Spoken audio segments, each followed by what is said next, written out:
Pero bakit tinalikuran niya yung kanyang sinabi o pahayag niya noon at ngayon gusto na niyang kumandidato? Eto, pakinggan natin kung bakit. Sino nagsasabi, ang pag-aasay ka ng bayan, si Lacson. Ang pag-aasay ka ng bayan, sino? Si Di Venecia. Ang pag-aasay ka ng bayan, ihalal natin si Fernando po. Ang pag-aasay ka ng bayan, walang totoo yan. Pag ako naging presidente! Di ba makapalang apog nito magkakabargadan to? Sensya na ho kayo. Pero isipin pagkatapos na sabing wala kay Senator Lacson ng Pag-asa, wala kay Ginoong Di Venecia, wala kay Fernando po Jr. Ang Pag-asa raw pala nando sa brother nila.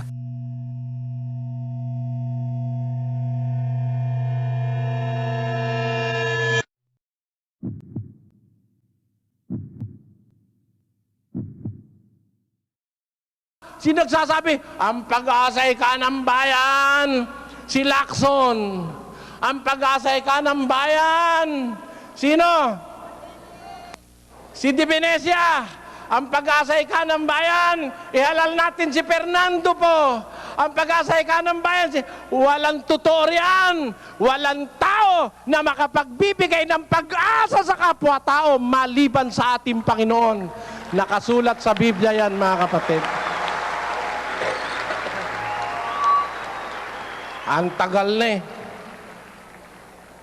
Ang tagal na natin eh. Relihiyon at politika. Lagi na lang tayong pinapaasa eh. Pag ako naging presidente! Sabi ni ganun eh, pag naging presidente ko, walang kaibigan, walang kamag-anak.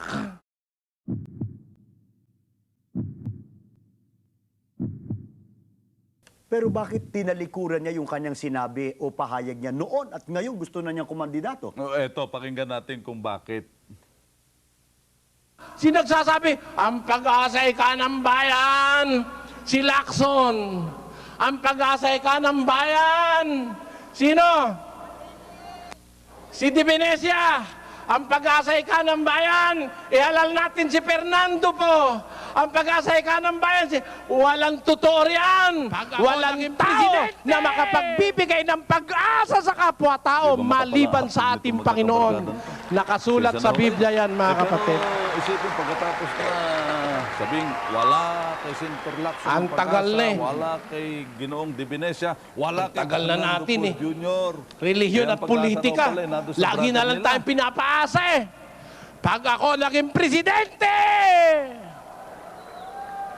Sabi ni ganun eh, pag naging presidente ko, walang kaibigan, walang kamag-anak.